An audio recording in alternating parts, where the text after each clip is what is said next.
আলহামদুলিল্লাহ রব্বিল আলামিন ওয়াসসালাতু ওয়াসসালামু আলা সাইয়্যিদিল আমবিয়াই ওয়াল মুরসালিন ওয়া আলা আলিহি ওয়া আসহাবিহি আত-তাইয়্যিবিন আত-তাহিরিন আম্মা বা'দ। সম্মানিত দ্বীনী ভাই এবং বোনেরা, সবাইকে সাদর আমন্ত্রণ জানাচ্ছি আমাদের হাদিসের ধারাবাহিক আয়োজনের আজকের নতুন আরেকটি দার্সে। আলহামদুলিল্লাহ, আমরা দেখতে দেখতে আমাদের হাদিসের যে প্রাক-প্রাথমিক যে বিষয়গুলো, ইন্ট্রোডাকশন টু হাদিসের যে সকল দার্স আমরা শেয়ার করছিলাম, আজকে সর্বশেষ দার্স নিয়ে আপনাদের সামনে হাজির হয়েছে। আমরা ইতোপূর্বে আমরা যে কিতাবটি থেকে দার্স দেব ইনশাআল্লাহ, অর্থাৎ ইমাম নওয়াবীর 40 হাদিস, এই কিতাবটি সম্পর্কে আমরা জেনে নিয়েছি। আজকের দার্সে ইনশাআল্লাহ আমরা এই কিতাবটির লেখক রাহিমাহুল্লাহ অর্থাৎ ইমাম নওয়াবী রাহিমাহুল্লাহ সম্পর্কে কিছু জানার চেষ্টা করব।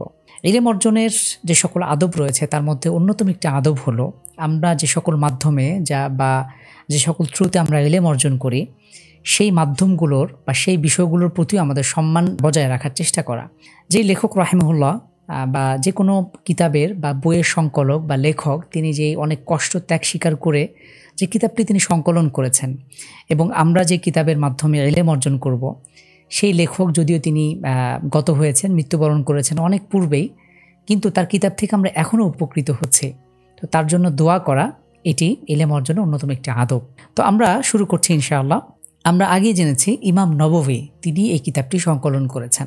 যে কোনো জীবনী যে কারো সম্পর্কে জানার ক্ষেত্রে মোটা দাগে যে বিষয়গুলো আসলে জানা দরকার সেটি হলো তার নাম, তার জন্মস্থান সম্পর্কে বা জন্ম কিভাবে হয়েছে, কোথায় হয়েছে, ইলম অর্জন সম্পর্কে হিস্টোরি জানা দরকার। অর্থাৎ আমরা যেহেতু তার থেকে ইলম অর্জন করছি, ইলম নেওয়ার চেষ্টা করছি, সুতরাং ইলম তার ইলমের ধারাবাহিকতা, তিনি কি কি মাধ্যমে ইলম অর্জন করেছেন সে সম্পর্কে ধারণা রাখা এবং সর্বশেষ ব্যক্তিগত জীবন।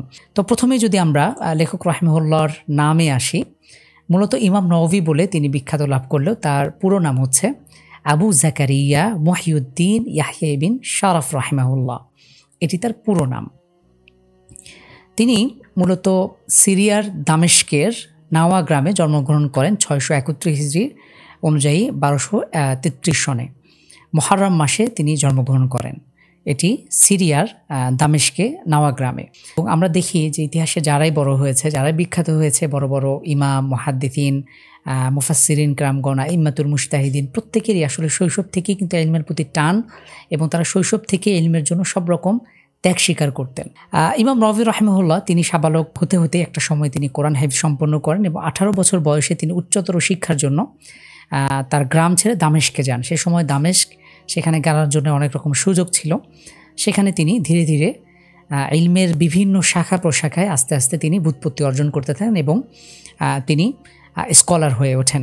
একই সাথে তিনি ফিক, হাদিস, কোরআন, আরবি ভাষা, সাহিত্য, বালাগাত, ফাসাদ একাধিক বিষয়ে তিনি কিন্তু ব্যুৎপত্তি অর্জন করেছিলেন। কিন্তু মোটা দাগে তিনি হাদিস এবং ফিক এই দুটি বিষয়ে সবচেয়ে বেশি কাজ করেছেন। তার লেখাজোগার মধ্যে আমরা দেখি ফিক এবং হাদিস নিয়ে তিনি সবচেয়ে বেশি কাজ করেছেন।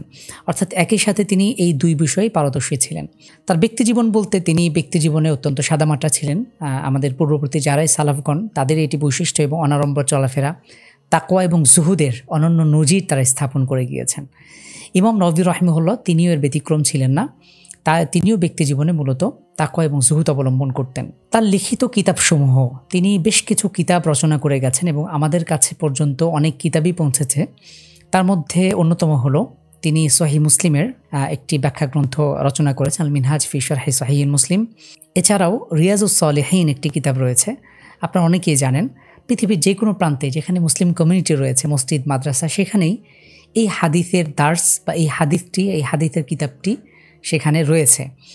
এই কিতাবটি এতটাই মাকবুল হয়েছে। পাশাপাশি আল আরবাউন আন-নাবাওয়িয়া আমরা যে কিতাবটি থেকে দার্স দেব ইনশাআল্লাহ, এটিও তার একটি বিখ্যাত এবং মাকবুল একটি কিতাব। পাশাপাশি জিকির নিয়ে তার একটি কিতাব রয়েছে আযকার, এটিও বাংলায় অনুবাদ হয়েছে। পাশাপাশি আত-তিবিয়ান ফি হামলাতিল কোরআন, কোরআন পাঠকারী বা কোরআন হিফজকারীর ব্যাপারে আদব সংক্রান্ত এই কিতাব বেশ চমৎকার। এছাড়াও কিন্তু একাধিক কিতাব তার রয়েছে। অধিকাংশ কিতাব বাংলাতেও রচনা হয়েছে, বাংলাতেও অনুদিত হয়েছে, আমরা সেগুলো কিন্তু দেখতে পারি। ইমাম নওয়াবী রাহিমাহুল্লাহ সর্বশেষ 676 হিজরির 14 রজব বুধবার শেষ রাত্রির শেষ তৃতীয়াংশে অর্থাৎ সালাতুত তাহাজ্জুদের সময়, সাহরির সময় তিনি মৃত্যুবরণ করেন। রাহিমাহুল্লাহ তাআলা রাহমাতান ওয়াসিআ ওয়া আদখালাহুল্লাহুল জান্নাহ। আল্লাহ সুবহানাহু ওয়া তাআলা লেখককে জান্নাতে সুউচ্চ মাকাম দান করুন। আমরা লেখকের জন্য দোয়া করি এবং কিয়ামত পর্যন্ত তার লিখিত কিতাবাদি থেকে যারাই উপকৃত হবেন, যারাই জ্ঞান অর্জন করবেন, যারাই হাদিসের জ্ঞান অর্জন করবেন, সেই সওয়াব কিন্তু তিনি কবর থেকে লাভ করবেন ইনশাআল্লাহ। আমরাও যেহেতু এই কিতাবটির দ্বার শুরু করতে যাচ্ছি, আমরাও লেখক রাহিমাহুল্লাহর জন্য মনে প্রাণ থেকে দোয়া করার চেষ্টা করব। দর্শক, আমাদের সময় হয়ে গিয়েছে আমাদের মূল কিতাব শুরু করার। মূল কিতাবে যাবার আগে আমাদের আজকের দাসটি একটি চমৎকার হাদিস দিয়ে শেষ করতে চাই। অর্থাৎ আমরা যেহেতু হাদিসের পাঠ শুরু করতে যাচ্ছি, হাদিসের জ্ঞানার্জনের আগে আমরা মোট 42টি হাদিস পড়ব ইনশাআল্লাহ। আমাদের প্রত্যেকেরই মানসিকতা এমন থাকা উচিত, আমরা ইনশাআল্লাহ প্রত্যেকটি হাদিস খুব ভালো করে পড়ব, বোঝার চেষ্টা করব এবং সেটাকে মুখস্থ করব ইনশাআল্লাহ। পরবর্তীতে সেটা থেকে যেন আমরা আমলে বাস্তবায়ন করতে পারি। এ সম্পর্কে একটি চমৎকার হাদিস রয়েছে। রাসূলুল্লাহ সাল্লাল্লাহু আলাইহি ওয়াসাল্লাম ইরশাদ করেছেন, নাদ্দারাল্লাহু রাআন সামিআ মিন্না হাদিসান ফাহাফিযাহু হাত্তা ইউবাল্লিগাহু গায়রাহু। রাসূলুল্লাহ সাল্লাল্লাহু আলাইহি ওয়াসাল্লাম ওই ব্যক্তির জন্য দোয়া করেছেন যে ব্যক্তি কোনো একটি হাদিস শ্রবণ করলো, কোনো একটি হাদিস শিখলো বা জানলো, এরপরে ফাহাফিযাহু সে হাদিসটি সে মুখস্থ করলো, সেটার হক সে রক্ষা করলো, এবং হাত্তা ইউবাল্লিগাহু গায়রাহু, এবং এই হাদিসটি সে অন্যের কাছে পৌঁছে দিল। এই মানুষটি, যে ব্যক্তি হাদিস শিখলো, জানলো, বুঝলো, মুখস্থ করলো এবং আমল করার চেষ্টা করলো, সবিশেষ সে অন্যের কাছে হাদিসটি পৌঁছাবার চেষ্টা করেছে, এই ব্যক্তির জন্য নবী সাল্লাল্লাহু আলাইহি ওয়াসাল্লাম দোয়া করেছেন, আল্লাহ সুবহানাহু ওয়া তাআলা সেই ব্যক্তির চেহারাকে উজ্জ্বল করুন। আমরাও চাই রাসূলুল্লাহ সাল্লাল্লাহু আলাইহি ওয়াসাল্লামের বর্ণিত হাদিস অনুযায়ী আমরাও যেন সেই ফজিলত পেতে পারি। সেই প্রত্যাশা নিয়ে আমরা আজকের মতন দাসটি শেষ করছি। ইনশাআল্লাহ আমাদের সামনের দাসগুলো আপনারা আরও বেশি মনোযোগী হবেন এবং আমাদের সামনের 42টি হাদিস প্রত্যেকেই যেন ভালো করে বুঝতে পারি, আমরা যেন বোঝার চেষ্টা করি এবং সেই সাথে মুখস্থ করে আমল করার চেষ্টা করি। এই প্রত্যাশা নিয়ে আজকের মতন শেষ করছি। আসসালামু আলাইকুম ওয়া রাহমাতুল্লাহি ওয়া বারাকাতুহু।